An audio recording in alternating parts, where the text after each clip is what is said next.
헌법재판관 8명 전원 일치 의견으로 윤석열 대통령이 파면됐습니다. 우원식 국회의장은 헌법과 민주주의 승리라며 회복과 통합을 강조했습니다. 더불어민주당은 국민의 승리라며 헌재 인용 결정을 환영했습니다. 민주당은 앞으로 민생을 위해 전력을 다하겠다고 강조했습니다.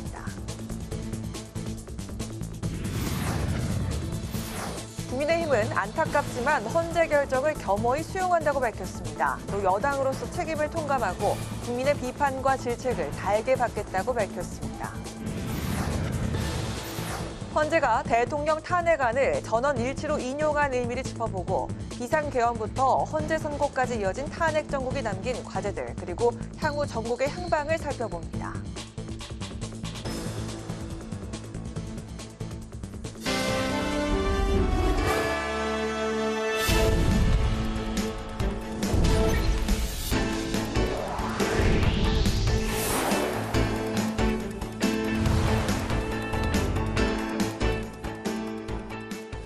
여러분 안녕하십니까? 4월 4일 금요일 국회 라이브 6 시작하겠습니다.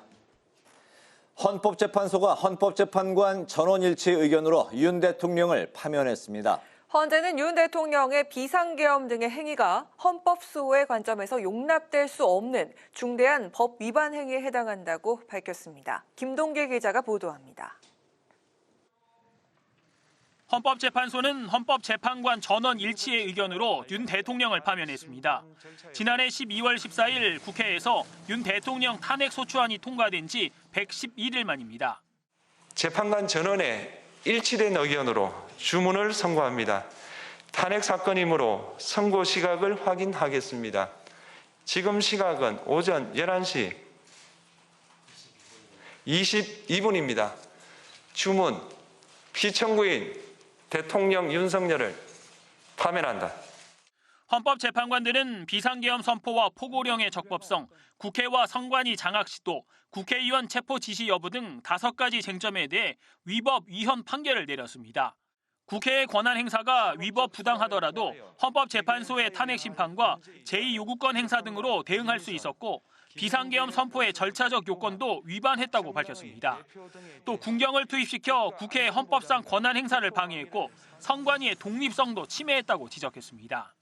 군경을 동원하여 국회 등 헌법기관의 권한을 훼손하고 국민의 기본적 인권을 침해함으로써 헌법 수호의 책무를 저버리고 민주공화국의 주권자인 대한국민의 신임을 중대하게 배반하였습니다. 윤 대통령 파면으로 조기 대선이 실시됩니다. 헌법은 대통령 파면 시 60일 이내 대선을 치르도록 규정하고 있고 공직선거법은 대통령 권한대행이 10일 이내 대통령 선거일을 지정하도록 하고 있습니다. 한덕수 대통령 권한대행은 대국민 담화에서 헌법과 법률에 따라 다음 정부가 차질 없이 출범할 수 있도록 대통령 선거 권리에 최선을 다하겠다고 밝혔습니다. 국회방송 김동길입니다. 우원식 국회의장은 헌법재판소의 대통령 파면 결정이 헌법과 민주주의의 승리라고 강조했습니다. 우 의장은 국회가 중심을 잡고 국정 공백을 최소화하기 위해 노력하겠다고 밝혔습니다. 이승지 기자입니다. 우원식 국회의장은 대국민 담화를 통해 헌법재판소의 윤석열 대통령 파면 결정은 헌법과 민주주의의 승리라고 평가했습니다. 오늘로 우리는 대한민국에서 그 누구도 법 위에 군림할 수 없다는 것을 거듭 확인했습니다.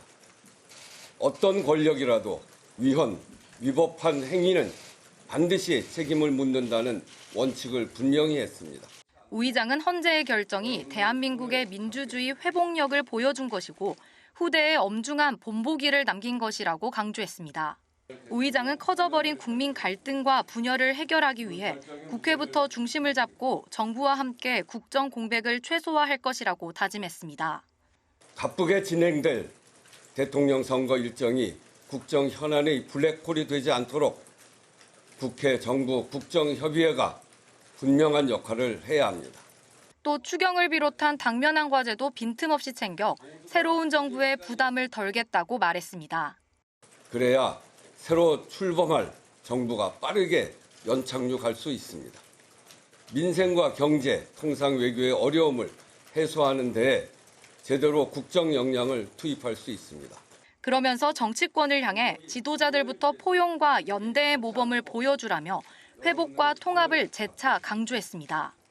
한편 국회는 본회의를 열고 12.3 비상계엄을 저지한 대한민국 국민께 드리는 감사문을 채택했습니다. 국민의힘 의원들은 참석하지 않은 가운데 야당 주도로 최상목 부총리 탄핵 소추안을 법사위로 회부했습니다. 국회방송 이승지입니다. 민주당은 헌법재판소의 탄핵 인용 결정에 위대한 국민의 승리라며 환영의 뜻을 밝혔습니다. 또 회복과 성장의 길로 나아가야 한다며 민생을 위해 전력을 다하겠다고 강조했습니다. 한규미 기자가 보도합니다.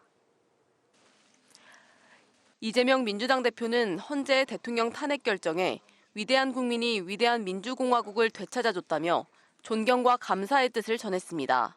그러면서 더 이상 대통령 탄핵이라는 헌정 파괴의 비극이 반복되지 않도록 최선을 다하겠다고 밝혔습니다.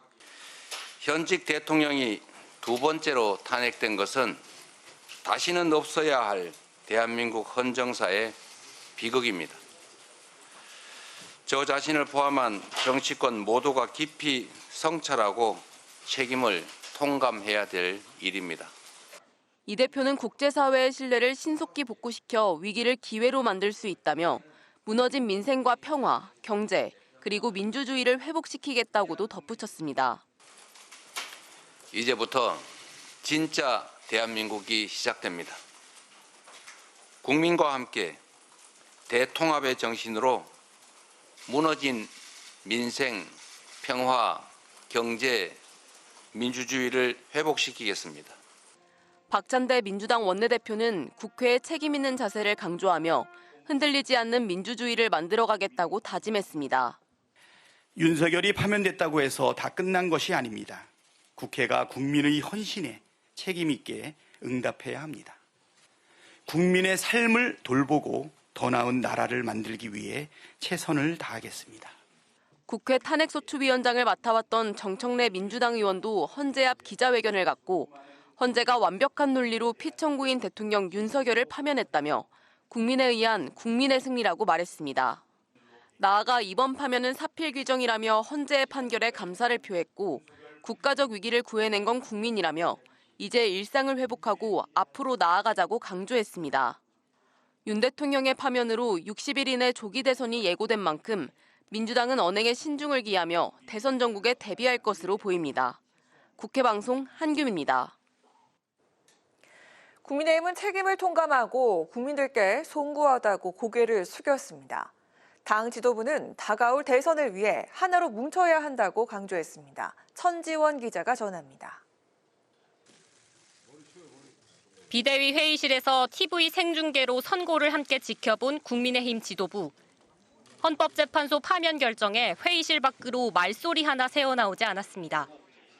선고 직후 권영세 비상대책위원장은 헌재 결정을 존중한다며 여당 책임을 통감한다는 입장을 밝혔습니다. 안타깝지만 국민의힘은 헌법재판소의 결정을 무겁게 받아들이며 겸허하게 수용합니다. 국민의힘은 혼란을 수습하고 헌정 질서가 흔들리지 않도록 대통령 권한대행 체제가 안정적으로 운영될 수 있도록 저희에게 주어진 헌법적 책무를 다하겠습니다. 권 위원장은 국민들에게 송구하다면서 비판과 질책은 달게 받겠다고 말했습니다. 또 어떠한 경우에도 폭력이나 극단적인 행동은 안 된다며 공동체 회복을 강조했습니다. 곧바로 전국 대응을 위한 의원총회가 열렸는데 권성동 원내대표는 실망을 넘어 참담하다고 소회를 밝혔습니다. 탄핵 과정에서 다른 견해도 있었지만 조기 대선 승리를 위해 하나로 뭉쳐야 한다며 통합을 주문했습니다. 하지만 이제는 그 모든 차이를 털어버리고 새롭게 출발해야 합니다. 시간은 촉박하지만 절대로 물러설 수 없고 져서는 안 될 선거입니다. 피와 땀과 눈물로 지키고 갖고 온 대한민국의 미래를 위험천만한 이재명 세력에게 맡길 수 없기 때문입니다. 의원총회에선 탄핵에 찬성한 의원들에 대한 불만의 목소리와 보수진영 통합 후보를 내자는 제안 등이 나온 것으로 알려졌습니다. 다만 향후 당 운영 방향에 대한 의견은 모으지 못해 내일 모레 다시 의원총회를 열 계획입니다. 국민의힘은 먼저 낮은 자세로 국민 목소리에 귀 기울이겠다는 입장입니다. 국회방송 천지원입니다.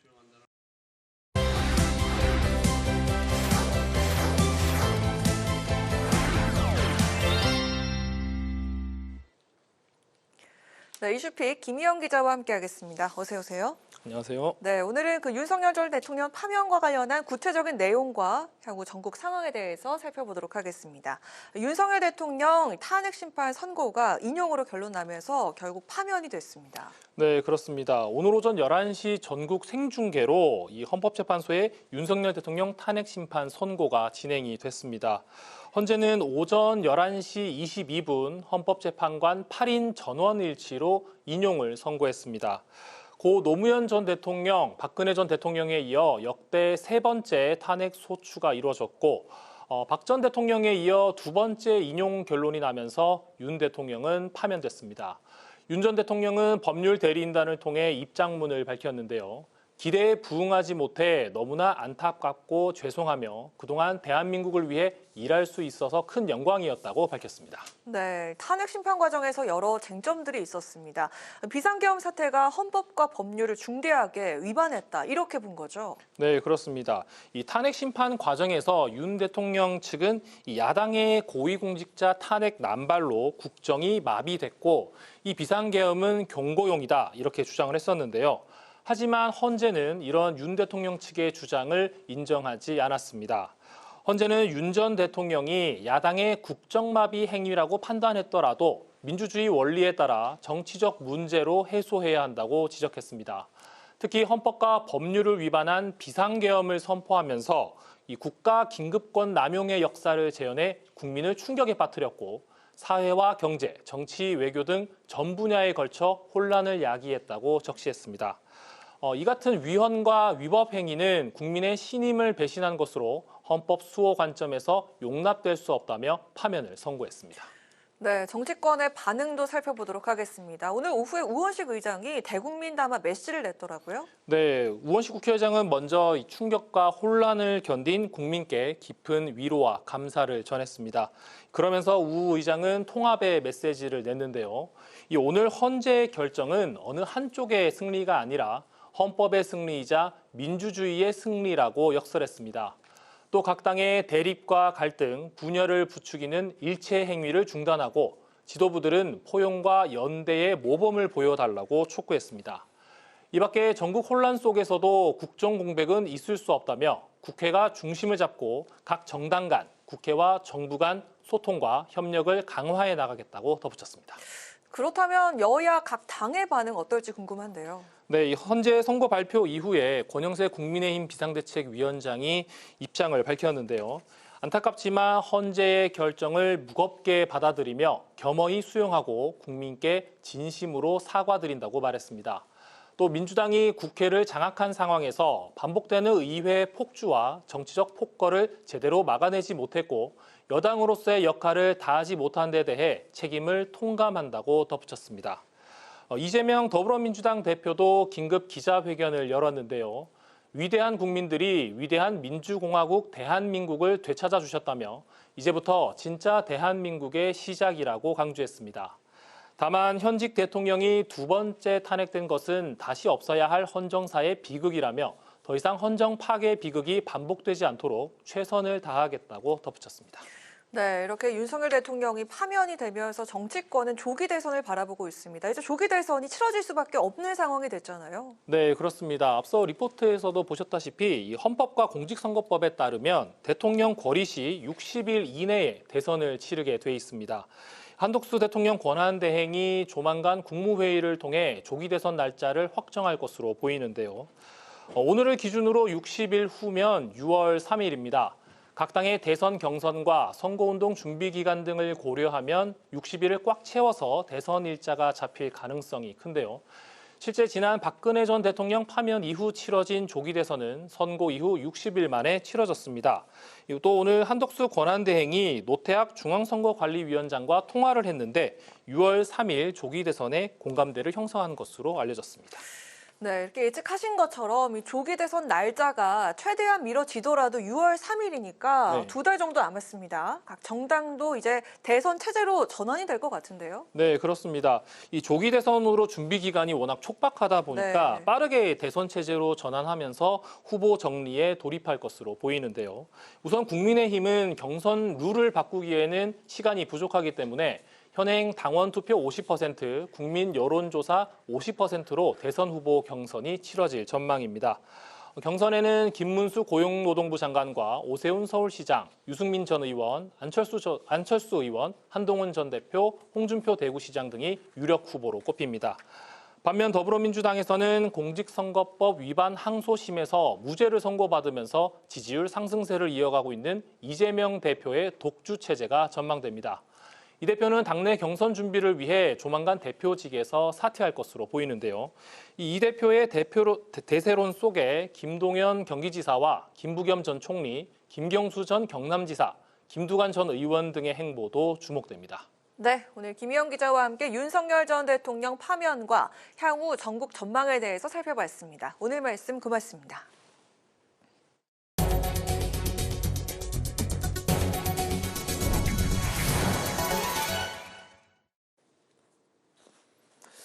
오늘 헌재의 윤석열 전 대통령 탄핵심판 선고는 지난해 12월 3일 비상계엄이 선포된 지 122일 만입니다. 또 변론이 종결된 지 38일 만인데요. 주요 외신을 통해서 세계 각국에서도 우리나라의 비상계엄과 탄핵 정국을 관심 있게 지켜봤습니다. 그동안의 과정을 김동희 기자가 정리했습니다. 파렴치한 종북 반국가 세력들을 일거에 척결하고 자유헌정 질서를 지키기 위해 비상계엄을 선포합니다. 지난해 12월 3일 화요일 밤 윤석열 전 대통령의 갑작스러운 비상계엄 선포로 시작된 계엄 정국. 무장 군인은 유리창을 깨고 국회 경내로 침입했고 국회 출입구와 담장에선 출입 통제에 나선 경찰과 시민이 대치했습니다. 중앙선거관리위원회에도 군이 투입됐습니다. 국회에서 재석 190명으로 계엄 해제 요구안이 의결된 이후 3시간 반 만에 계엄은 해제됐습니다. 이 모든 장면은 전 세계에 실시간으로 퍼졌습니다. 두 차례의 표결 끝에 12월 14일 대통령 탄핵 소추안이 국회에서 가결돼 헌법재판소에 접수됐고 2024 헌납 8 사건 번호로 윤 전 대통령 탄핵 심판은 시작됐습니다. 12월 27일부터 2월 25일까지 이어진 탄핵 심판 변론. 그 사이 사상 최초로 현직 대통령 체포영장과 구속영장이 발부됐고 대통령 경호처의 체포 거부 그리고 서울 서부지법 폭동 사태까지 발생했습니다. 윤 전 대통령은 구속 상태에서도 11번의 변론 중 8번을 직접 출석했습니다.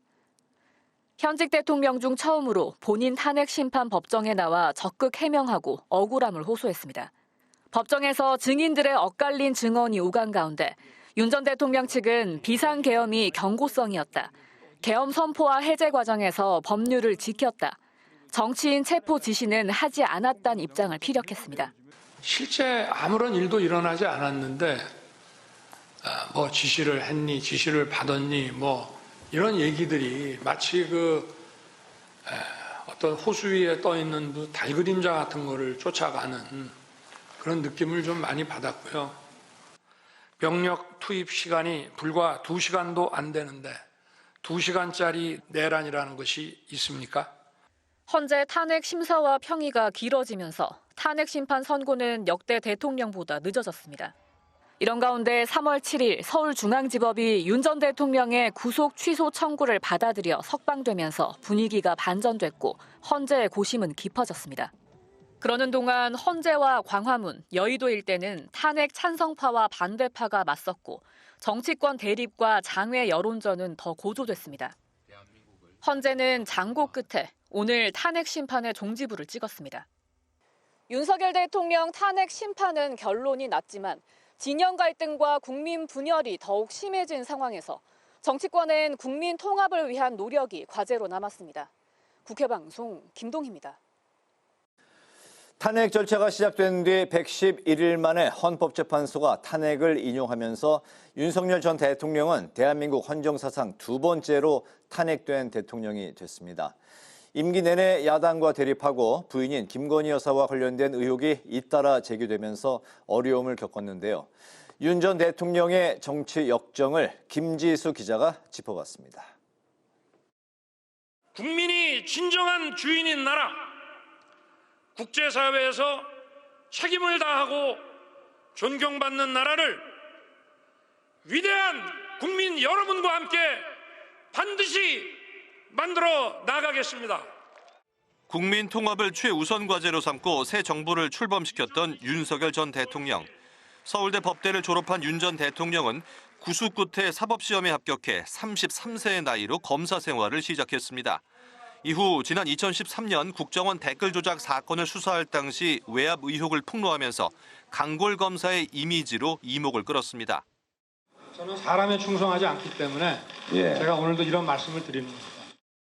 문재인 정부에서는 검찰총장 자리까지 올랐고 이명박, 박근혜 두 전직 대통령을 모두 공개 소환해 포토라인에 세우기도 했습니다.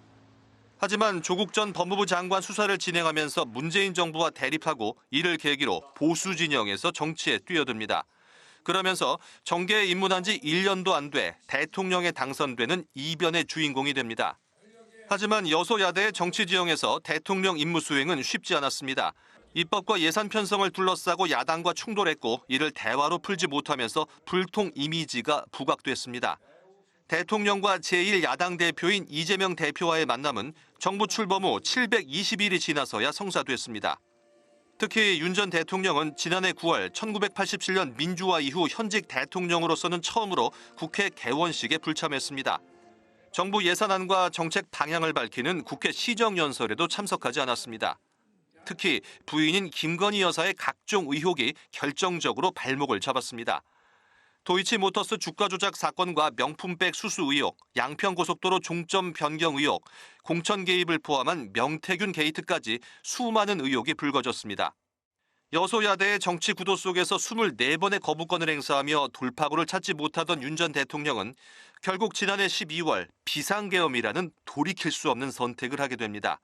결국 탄핵의 결정적 계기가 됐고 대한민국 역사상 두 번째로 대통령직 파면이라는 불명예를 안게 됐습니다. 국회방송 김지수입니다. 피청구인의 법 위반 행위가 헌법 질서에 미친 부정적 영향과 파급 효과가 중대하므로 피청구인 대통령 윤석열을 파면한다. 비상계엄을 선포한다.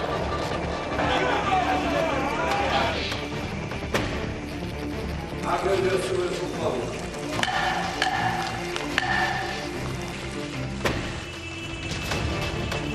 대한민국의 자유민주주의를 무너뜨린다. 헌법과 민주주의의 승리입니다. 국민의 승리입니다. 민주주의 적을 민주주의로 물리쳐준 국민 여러분께 진심으로 감사드립니다. 또 납득할 수도 없는 결정이 이루어졌습니다. 전 완전히 정치적인 결정으로밖에 볼 수가 없어서 너무 안타깝고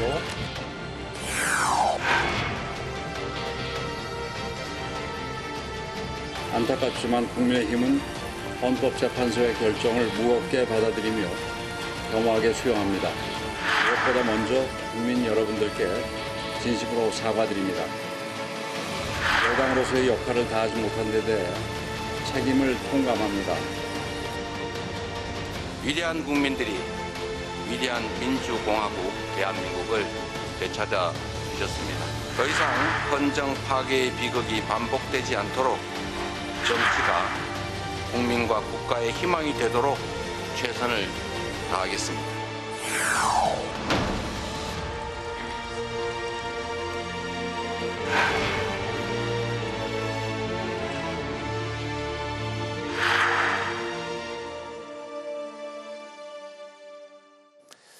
네, 대한민국 헌정 사상 세 번째 대통령 탄핵 심판의 선고가 내려졌습니다.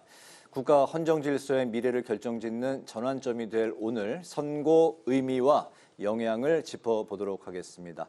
함께 해주실 네 분 소개해드리겠습니다. 정은혜 전 더불어민주당 의원님 나오셨고요. 네, 감사합니다. 그리고 김혜란 전 국민의힘 대변인, 성한용 한겨레 선임기자, 네, 안녕하십니까. 정연국 전 청와대 대변인 이렇게 네 분 나오셨습니다. 네, 고맙습니다. 네, 비상계엄 122일만, 탄핵 선고 111일만, 변론 종결 38일만. 오늘 오전 정각에 시작한 선고가 11시 22분에 끝났습니다. 네 분 모두 이제 생중계로 지켜보셨을 텐데요. 오늘 선고 내용을 어떻게 들으셨는지, 특히 이제 주목할 부분, 또 이제 짚어봐야 될 부분들을 이제 차근차근 좀 짚어보도록 하겠습니다. 저희 뉴스 국회 라이브 시트에 이제 고정 출연을 하고 계시는 성한용 의원님부터 좀 들어볼까 하는데, 성 의원님은 그동안 줄곧 처음부터 탄핵 정국이 시작하고 바로 어제 출연하셨을 때까지도 8대0 인용이 될 것이다, 그렇게 늘 뭐 변치 않게 이렇게 말씀을 하셨네요. 오늘 어떻게 보셨습니까? 예, 그렇게 얘기를 했는데 이제 시간이 많이 길어지면서 네. 내부에서 좀 이견이 있는 것 아닌가.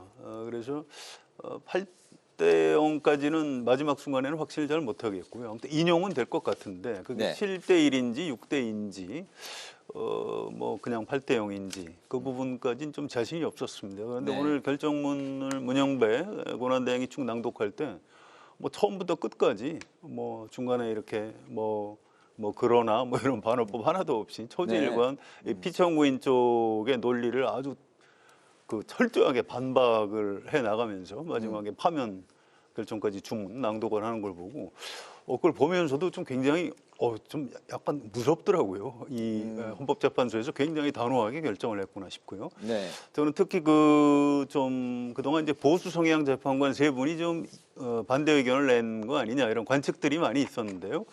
오늘 결정문 내용을 보면 이른바 그 5가지 쟁점에 대해서 이 김복형, 조한창, 정영식 재판관 세 분이 그 부분에 대해서는 이의 제기를 안 했어요. 반대 의견, 보충 의견 이런 거 전혀 없었고요. 네. 다른 부분, 그러니까 수사기관 조서하고 국회 회의록을 증거 능력을 인정을 할 것이냐 말 것이냐 이 부분에 대해서 좀 다른 얘기를 했고요. 정영식 재판관은 국회에서 탄핵 소추를 그렇게 계속 남발하는 건 곤란하니까 좀 횟수를 제한하자 이런 정도. 그러니까 이번 탄핵 심판의 가장 본질적인 부분에 대해서는 어떤 뭐 재판관들의 정치적인 성향이나 이념 성향 관계없이 전원일치, 확고한, 확실한 그런 심판을 내렸다. 이거 자체가 굉장히 좀 중요한 메시지였다고 생각하고요. 이게 이제 긍정적인 효과도 있을 겁니다. 이제 이렇게 되면 윤석열 대통령 탄핵 반대했던 분들도 이제 승복을 안 할 도리가 없거든요. 정서적으로도. 네. 그래서 오히려 이제 이 시간 이후에 국민 통합을 하는데 좀 기여를 할 수 있지 않을까. 뭐 이렇게 좀 기대를 해봅니다. 그렇군요. 정은혜 의원님. 네, 그 선고 기일이 저는 정해진 시간부터 아마도 이미 결론은 나와 있었고, 그리고 이렇게 좀 발표가 늦어진 것은 그 헌법재판소의 그 신중함이 있었다라고 생각을 합니다. 네. 국민 앞에 어떻게 제대로 된 책임 있게 전달을 할 것인가를 고민하지 않았을까 싶은데요. 이번 탄핵 심판이 단순히 대통령 개인의 심판이 아니라 헌법이 국민의 권리를 지킬 수 있는가, 도대체 그 법은 누구를 위한 것인가, 그리고 헌법은 누구를 보호할 수 있는가에 대한 저는 대답이 명확하게 내려진 결과다라고 생각을 하는데요. 네. 특히 우리나라 헌법 그 1조 2항에 보면 대한민국의 주권은 국민에게 있고 그 모든 권력은 국민으로부터 나온다라고 되어 있습니다. 이번 판결은 저는 그 모든 권력이 국민으로부터 나온다는 것을 증명한 것이고, 헌법 위에 그 어떤 권력도 존재하지 않는다. 그리고 가장 인상 깊었던 문장이 대통령은 헌법을 수호해야 할 최종 책임자라는 말입니다. 네. 그렇다면 그 헌법을 수호해야 할 최종 책임자가 그 책임을 다하지 않았을 때에는 법에 의해 누구라도 다 동일하게 심판받을 수 있다는 것을 명확히 알려줬기 때문에 정의가 분명히 느려진 건 사실이지만 그 정의는 언젠가 도달한다라는 결론을 저는 오늘 내려졌다고 봅니다. 네, 이제 그 두 분 남았습니다. 김혜란 대변인님. 네, 어제까지 집권 여당이었는데 오늘부로 이제 대통령의 파면으로 인하여 이걸 겪은 우리 당의 모든 분들은 다 침통할 수밖에 없을 것입니다. 하지만 뭐 수용하고 겸허히 받아들일 수밖에 없는 것은 지금 헌법재판은 그 특징이 대통령 개개인에 대한 개인적 법익에 대한 판단을 했다기보다는 우리 헌정 질서를 수호하고 법치를 지키기 위한 그런 결정을 했다고 보이기 때문에 네. 네, 우리 보수당은 당연히 이 결정을 당연히 겸허히 수용하고 또 책임을 통감하는 수밖에 없다는 생각입니다. 네, 말씀하셨는데 현재 그 집권 여당이란 그 실체가 현재로서는 이제 공백인 그런 상황인 거죠? 맞습니다. 예, 이 오늘 그 결정문에서 사실은 제가 느꼈던 것은 그 피청구인이었던 그 윤석열 대통령의 입장에서 많이 주장을 했던 것은 거대 야당의 여러 가지 입법 폭주나 이런 것들을 많이 이야기했는데 네. 그 부분이 설사 인정된다 하더라도 지금 대통령은 국민 전체를 위해서 봉사해야 하고 그 자신을 지지해준 국민을 초월한 그런 봉사를 보여주었어야 한다는 점에서 그 국민이 주었던 신뢰를 배반했다라는 그 결정문의 취지를 통감하면서 우리 당이 배출한 대통령이고 했지만 국민 전체를 위해서 어쩔 수 없이 받아들여야 된다는 생각입니다. 네, 마지막으로 정연국 대변인님 말씀 들어볼까요? 네, 이 국가적 비극이 연속적으로 일어나서 상당히 안타까운 마음 금할 수 없는데 사실 저는 오늘 판결문 계속 저도 지켜봤습니다. 네. 그래서 상식적인 시각에서 판결문을 작성했구나 저는 판단했습니다. 상식적이었다. 네. 이게 이제 우리가 기억하고 있는 장면 하나가 있지 않습니까? 군인들이 국회 본회의 유리창을 깨고 들어가는 모습. 그 부분을 저는 탄핵심판 뭐 변론 과정에서도 이 부분에 대해서 과연 대통령 측이 국민들을 어떻게 설득하고 또 헌법재판관들을 어떻게 설득할 것인가. 네. 그 한 장면이 상징적인 장면이라고 저는 보고 있었거든요. 그런데 결국은 국민도 그렇고 헌법재판관도 설득을 못했다고 봐야 되는 것이겠죠. 네. 그래서 제가 그 판결문 가운데서도 특히 그 군인들을 국가와 국토를 지켜야 할 군인들을 일반 시민들과 대치시켰다 하는 건 굉장히 뼈아픈 지적이에요. 네. 사실은 이게 민주당이 뭐 입법 폭주를 하고 탄핵 권한을 남용을 하고 했다 하더라도 사실은 이게 어떻게 냉정하게 보면은 민주당 입장에서 보면은 자기 권한을 사용한 거잖아요. 네. 권한을 굉장히 남용을 했지만은 다수의 형풀을 부린 것이긴 합니다만은 법 테두리 내에 있었단 말이죠. 그렇기 때문에 저도 이게 좀 안타까운 부분이 대통령도 법 테두리 내에서 대응을 했어야 된다. 민주당 횡포에 대해서. 이 말을 들자면 좀 극단적으로 얘기해서 정당 해산 심판 청구를 한다든지 네. 하는 그런 법 테두리 내에서 대응을 해야 되는 부분이 있는데 이게 참 아쉽구나. 우리 저 하버드 대학 교수들이 얘기했지 않습니까? 민주주의는 어떻게 무너지는가. 요즘은 총칼로 무너지는 게 아니에요. 법 테두리 내에서 권한을 가지고 무너뜨린단 말이죠. 그런 일종의 사건이었는데 대통령이 너무 이 부분에 대해 감정적으로 대응을 했다. 그런 의미에서 오늘 판결문을 쭉 들으면서도 이게 참 피할 수 없는 부분이었다. 그렇습니다. 네. 판결문 중에서 국민과 군인이 대치했던 그 상황에 대한 묘사, 그 부분이 굉장히 뼈아픈 부분이었다. 알겠습니다. 그렇다면 정 대변인님께서 좀 아까 이제 오늘 판결은 그 상식적이었다 이렇게 말씀하셨는데 그러면 대변인님께서는 인용을 예상을 하셨습니까? 피할 수 없다고 저는 봤습니다. 피할 수 없었다. 예, 아까 말씀드렸듯이 그런 장면이 국민들 머릿속에 딱 박혀 있는 것이고 절차적인 문제 이런 부분은 이것은 조금 다툴 부분이 있겠다 생각했어요. 그런데 말하자면은 탄핵소추안을 국회에서 발의를 하고 통과를 시킬 때 내란죄를 포함시켰는데 이미 헌재에 가서 이 내란죄를 철회한 부분 이런 부분은 절차상의 문제가 있어서 각하 사유가 될 것이라고 한다면 그렇게 생각을 했었어요. 그렇지만 각하를 한다고 그러면 본안을 심리를 못하는 것 아니겠습니까? 네. 그렇게 하기에는 굉장히 위험스러운 부담이 있는 것이죠. 그렇기 때문에 아마도 재판관들 간의 다툼이 좀 토론에 논쟁이 붙었을지 않을까 생각은 하는데 그렇다 하더라도 이 부분을 전체적으로 봤을 때 절차적인 문제라든가 내용상의 실체적인 문제라든가 이런 부분은 아마 저는 법을 위법한 위헌적인 부분이 많았기 때문에 탄핵을 피할 수 없을 것이라고 저는 예상을 했습니다. 중간에 여러 가지 이제 좀 변화들이 있지 않았습니까? 처음에는 이제 많은 분들이 8대0 인용을 이제 생각을 하셨었는데 그러다가 이제 대통령이 이제 구속 취소돼서 이제 풀려나기도 하고 또 다른 변수들이 이제 많이 등장을 했습니다. 선거도 자꾸 이제 지연이 되고 늦춰지고 국민들의 이제 그 긴장감과 궁금증이 더해지고 이런 상황에서 뭐 4대4, 뭐 5대3, 뭐 6대2, 뭐 여러 가지 설왕설래 예측들이 많이 나왔습니다. 그렇다면 선고가 왜 이렇게 지연이 됐다고 보십니까? 저는 그 앞서 말씀드린 절차상의 문제 있잖아요. 네. 그 재의결 부분이 굉장히 토론의 쟁점이 됐을 것이라고 생각이 되고 네. 재판관들 사이에서는 아마 오늘 판결문을 보면은 보충 의견은 있지만 반대 의견은 없었습니다. 네. 반대 의견이란 있었으면 소개를 했을 거예요. 그렇지만은 보충 의견만 있었지 반대 의견은 없었기 때문에 이 법리를 적용하는 데 있어서는 큰 재판관들 사이에 이견은 없었을 거로 보여집니다.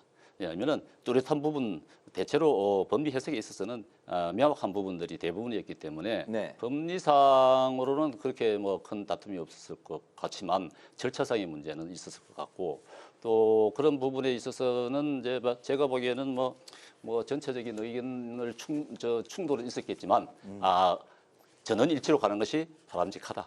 사회적으로 봤을 때 갈등을 해소하는 측면에서도 봤을 때 전원 일치로 가는 것이 바람직하다고 저는 생각이 됐습니다. 그래서 그런지 전원일치 선고가 나와서 그런지 오늘 그 좀 우려했던 그런 큰 충돌 상황은 없었고 아직까지 뭐 사상자가 나왔다는 그런 뉴스도 없었던 것 같습니다. 천만다행이라는 생각이 들고 송 기자님 그렇다면 선고가 왜 이렇게 늦어졌을까요?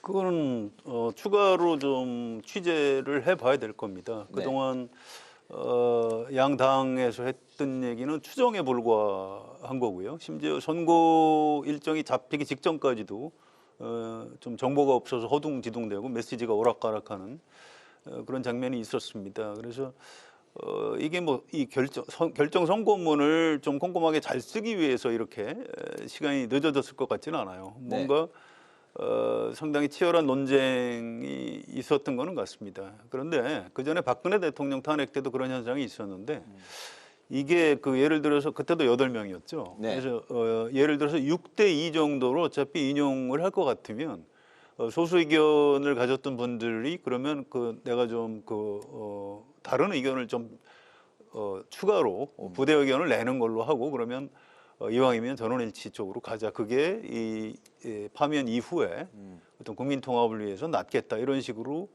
약간의 조정을 한 것으로 알고 있습니다. 그런데 지금 이번에는 확인은 안 돼요. 확인은 안 되는데 이번에도 그와 비슷한 그 과정, 그러니까 헌법재판관들이 그냥 단순한 판사들이 아니시잖아요. 그래서 헌법재판소 결정 이후에 국민 통합을 어떻게 할 것인가 이 부분까지 좀 고민을 해서 이번 결정 선고에 담지 않았을까 이렇게 생각을 해봅니다. 네, 결정을 한 이후에 이제 국민 통합 부분을 고려를 하면서 어느 정도 그 시일이 좀 소요가 된 측면이 있었을 것 같다.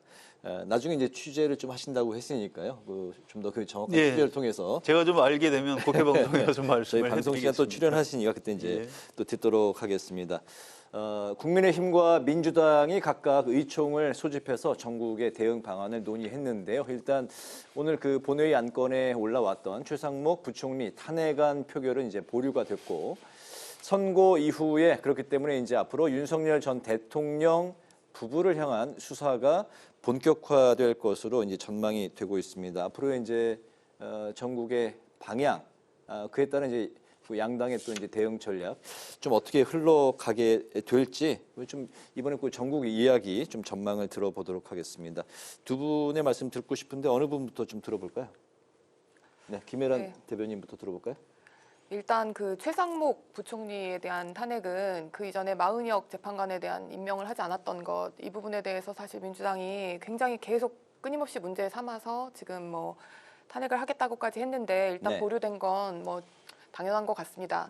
지금 우리 경제부총리를 공석으로 만들어서 될 일이 아닌 지금 상황이 되었고 또 한덕수 권한대행에 대해서도 또 다시 한번 탄핵을 한다든지 이런 시도는 없어야 될 거라고 생각을 하고 지금 뭐 미국 뭐 관세 문제라든지 이런 것들 지금 대통령이 공석인 상황에서 제대로 책임감 있게 국정을 운영할 수 있는 사람들에 대해서 더 이상 탄핵은 안 돼야 될 거라고 생각을 하고 지금 바로 오늘 선관위에서 이제 조기 대선에 그 후보 등록, 예비 후보 등록을 지금 하겠다고 했는데요. 네. 지금 대선 국면으로 가고 있습니다.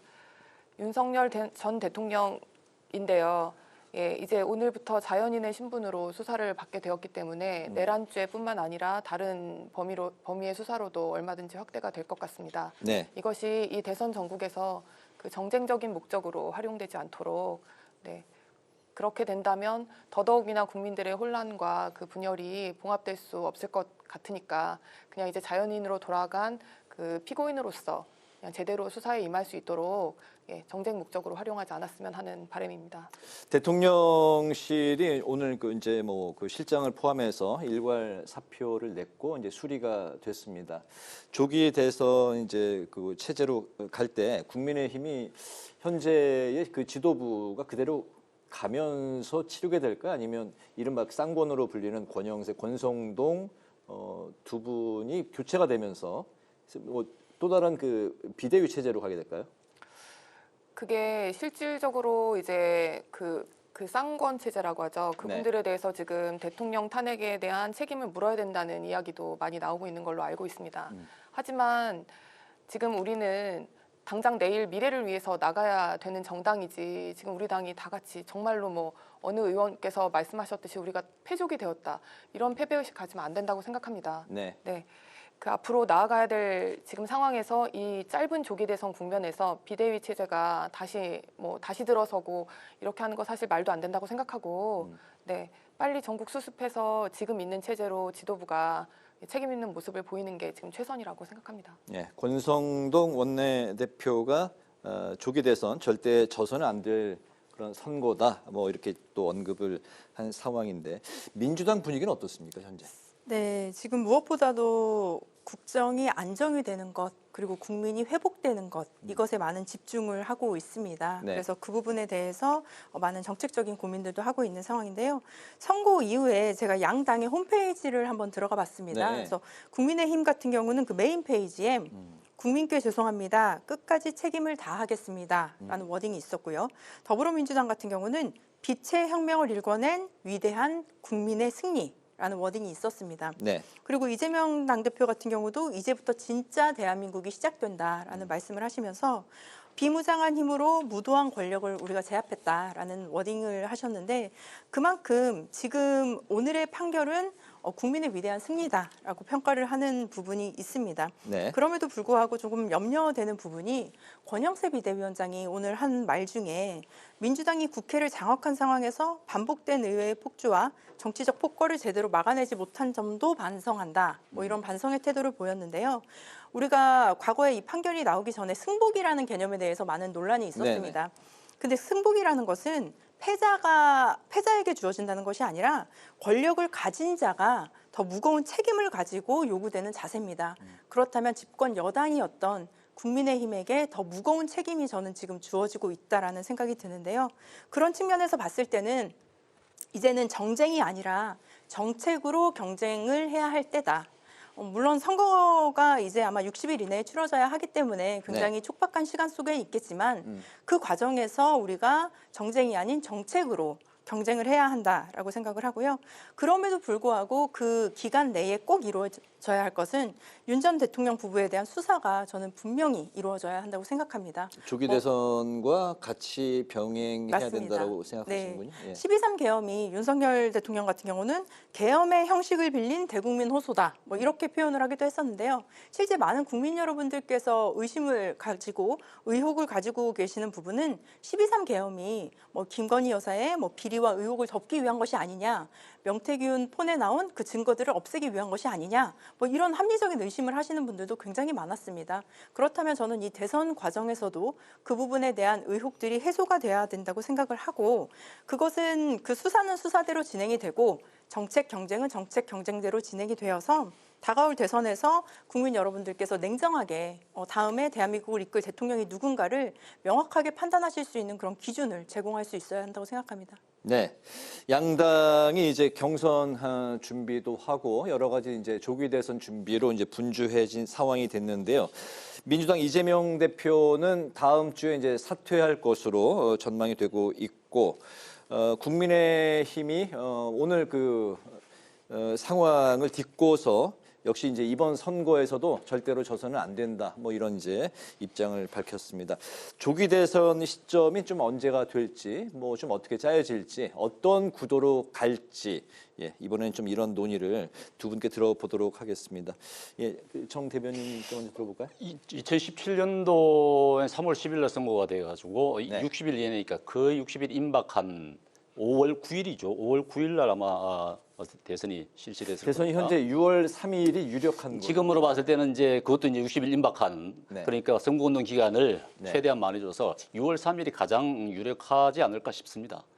그럴 수밖에 없는 것이 일정상으로 봤을 때 지금 당장 이제 국민의힘 같은 경우는 지금 당장 이제 경선 민주당은 조금 앞서가 있는 상황이지만 특히 뭐 민주당 같은 경우는 후보자가 한 명밖에 없을 것 아니겠습니까? 그렇지만 국민의힘은 경선을 치러야 된단 말이죠.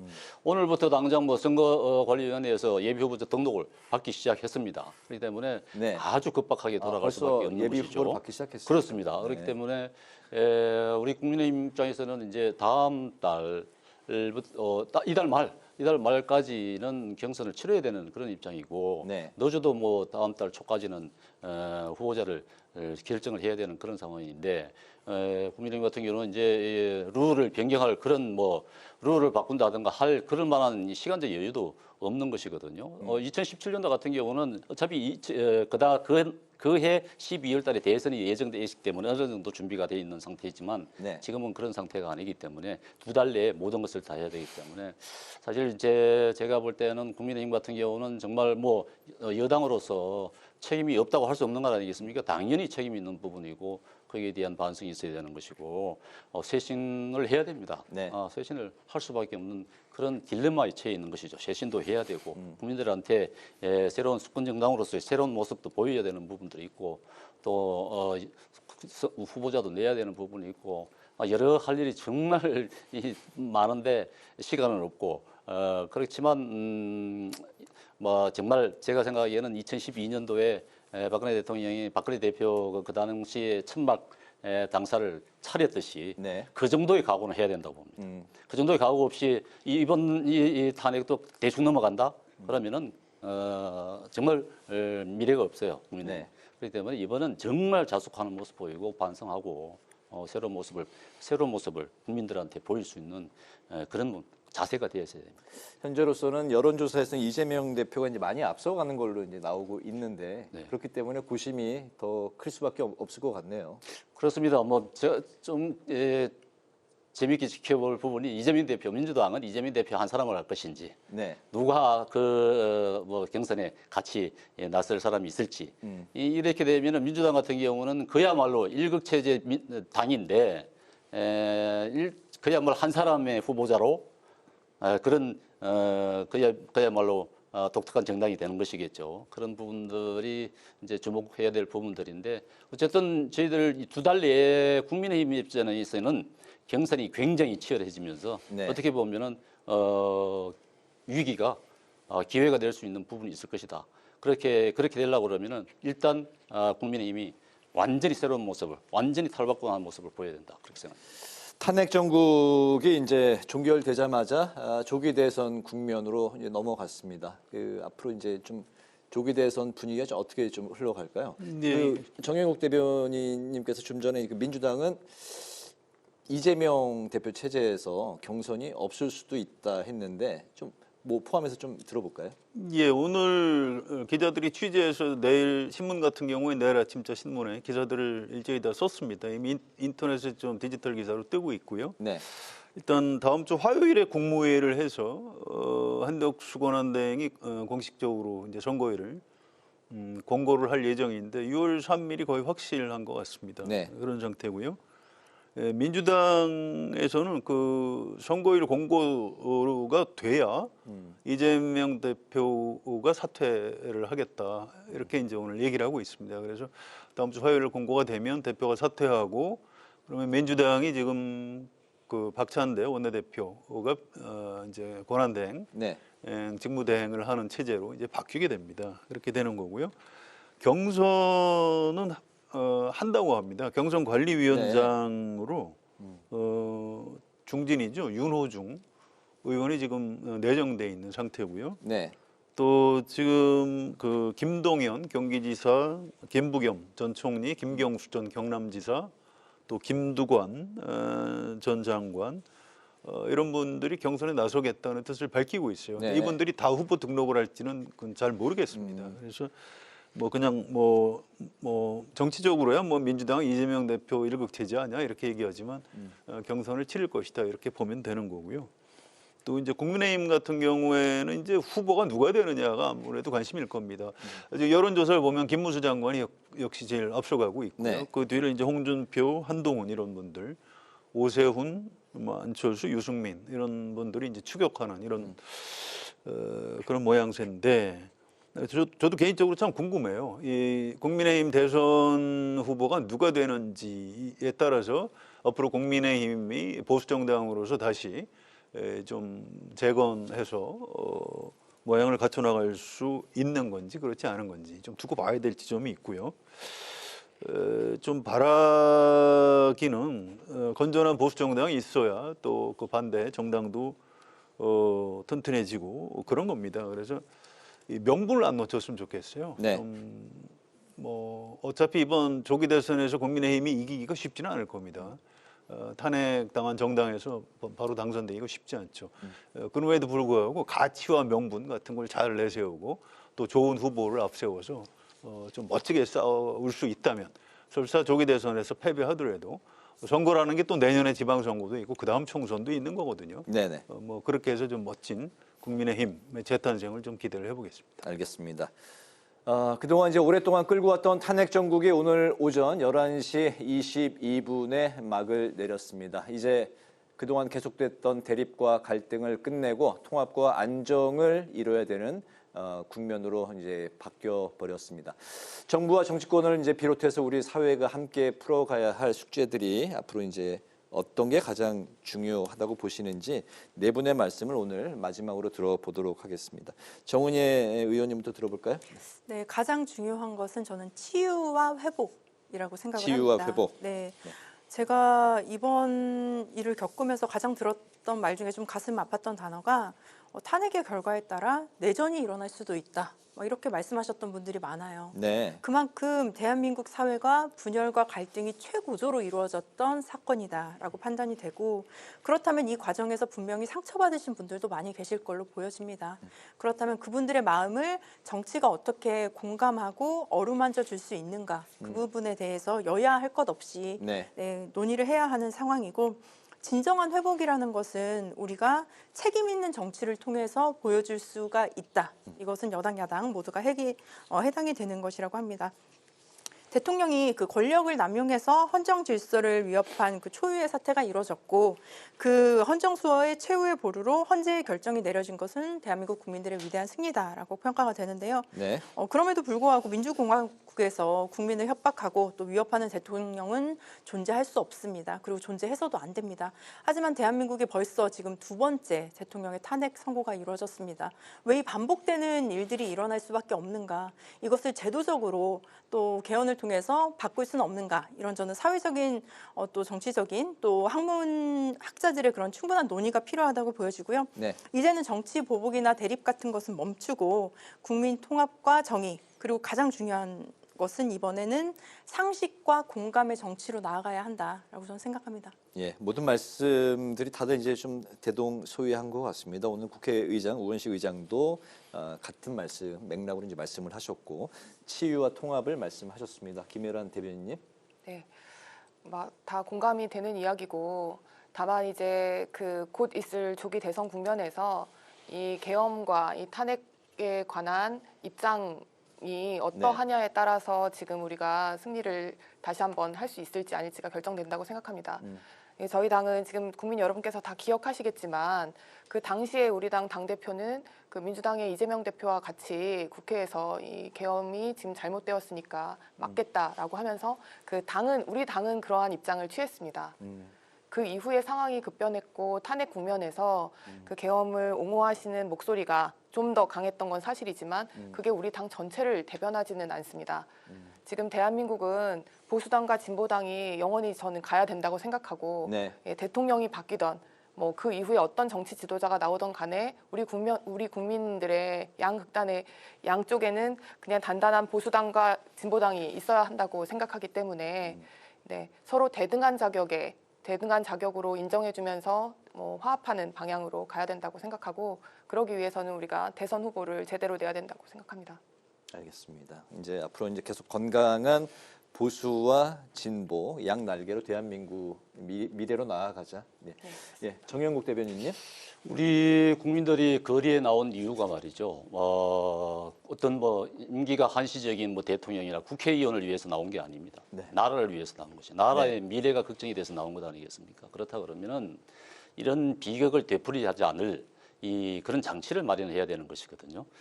이것을 비극으로 그대로 끝내버린다. 그러면 또 반복이 되는 것일 수밖에 없을 텐데 이번에는 분명히 개헌을 할 수밖에 없는 그런 상황으로 전개돼야 된다고 봅니다. 이렇게 하면 정기 대선이 이루어진다 그러면은 대선 후보들 개헌에 대한 조기 개헌도 좋고 일정을 정한 개헌도 좋고 개헌에 대한 공약은 반드시 해야 될 것이고 또 우리 국민들도 그 부분에 대해서 요구를 해야 될 것입니다. 그렇지 않은 부분에 대해서는 그렇지 않은 후보는 뽑지 말아야 되는 것이죠. 그만한 국민적인 요구가 분출할 것이라고 보고 개헌의 핵심은 대통령제인가요? 그렇죠. 대통령제. 이제 이런 87 체제는 이제 한계에 도달했다는 부분에 대해서는 누구나 공감하는 부분 아니겠습니까? 대부분 다 정치 원로들도 다 공감하고 있고 주장을 하고 있는데 딱 한 분 이재명 대표 이제 권력을 눈앞에 두고 있다고 생각해서 그런지 모르지만은 개헌에 대한 입장을 밝히지 않는데 예전하고 이제 입장이 달라진 부분이죠. 그렇지만 이제 국가의 미래를 생각한다 그러면은 개헌을 할 수밖에 없는 입장이다. 이게 국민적 요구가 그렇다 그러면 따라가야 되는 것 아니겠습니까? 그런 의미에서 봤을 때 더 이상의 비극은 초래하지 않게끔 이 비극을 기회로 만들자 그러고 싶습니다. 네, 개헌 말씀하셨고요. 오늘 마지막으로 송 기자님 말씀 들어볼까요? 예, 아까 처음에 우리 토론 시작할 때 김혜란 대변인 말씀하신 내용이 있습니다. 이게 오늘 헌법재판소 결정문에서도 저도 그 대목이 굉장히 인상적이던데요. 이 윤석열 대통령이 민주주의를 좀 잘 지키지 않아서 이제 파면한다. 저는 이런 메시지를 읽었습니다. 그 내용 중에 그런 게 있어요. 그러니까 정치적인 견해 표명이나 공적인 의사결정은 헌법상 보장되는 민주주의와 조화될 수 있는 범위와 방식으로 이루어져야 한다. 그런데 이제 그걸 초월해서 이제 군과 경찰을 동원해서 이렇게 했다가 이제 파면이 된 거죠. 그래서 저는 정 대변인님께서 개헌 말씀하셨는데 이제 공감합니다. 그런데 그것만으로 조금 부족한 게 있어요. 이게 윤석열 대통령이 이 국민의 대표기관이 국회를 좀 이렇게 오늘 헌법재판소에서 배제라는 단어를 썼더라고요. 사실은 국회하고 대통령하고 소속 정당이 다를 때는 서로 양보하고 대화하고 타협해야 되는데 물론 지금 민주당을 비롯한 국회 다수 정당이 뭐 꼭 잘했다는 건 아니죠. 오늘 헌법재판소도 그 부분을 짚었더라고요. 그런데 그렇다고 해서 대통령이 정치를 외면하고 국회를 배제하고 그러면 되겠는가? 그래서 파면된 겁니다. 그런데 이 메시지는 앞으로 대한민국에서 대통령을 하겠다는 사람들이 굉장히 깊이 새겨야 된다고 생각합니다. 대통령은 정치인이에요. 정치를 해야 되는 겁니다. 국회를 존중해야 되는 겁니다. 그런데 그거를 스스로를 통치자로 생각을 하고 뭐 어떻게 확 한번 해버리겠다 이런 생각을 하면 앞으로 대통령 되는 분들도 굉장히 불행해질 수 있다고 생각하고요. 저는 가장 중요한 게 그 정치의 복원이라고 생각을 하고요. 또 한 가지는 이 그동안 탄핵을 반대한 국민이 한 35% 여론조사에 보면 그 정도 있는 겁니다. 그분들 대한민국 국민이에요. 그래서 이른바 내란 세력에 대해서는 철저하게 진상규명하고 책임을 물어야 되겠지만 그 국민들의 그 마음은 치유를 해줘야 되고요. 네. 지금 다음 정권을 잡는 쪽에서도 대한민국 전체 통합을 위해서 아주 각고의 노력을 기울여야 한다. 이렇게 생각합니다. 네, 저도 이제 비슷한 말씀을 오늘 마지막으로 좀 드려볼까 합니다. 오늘 헌재 선고에 이런 내용이 있었는데요. 국회는 소수 의견을 존중하고 정부와는 대화와 타협을 했어야 한다. 대통령 역시 국회를 협치의 대상으로 존중했어야 한다. 아마도 이것이 국민들이 원하고 있는 또 우리 사회가 나아가야 할 바른 정치의 그림이 아닐까 싶습니다. 오늘 특집으로 좀 보내드린 저희 국회 라이브6 함께해 주신 네 분 말씀 잘 들었습니다. 고맙습니다. 네, 탄핵 심판 선고 특집으로 전해드린 국회 라이브6도 여기서 마치겠습니다. 시청해 주신 여러분 고맙습니다.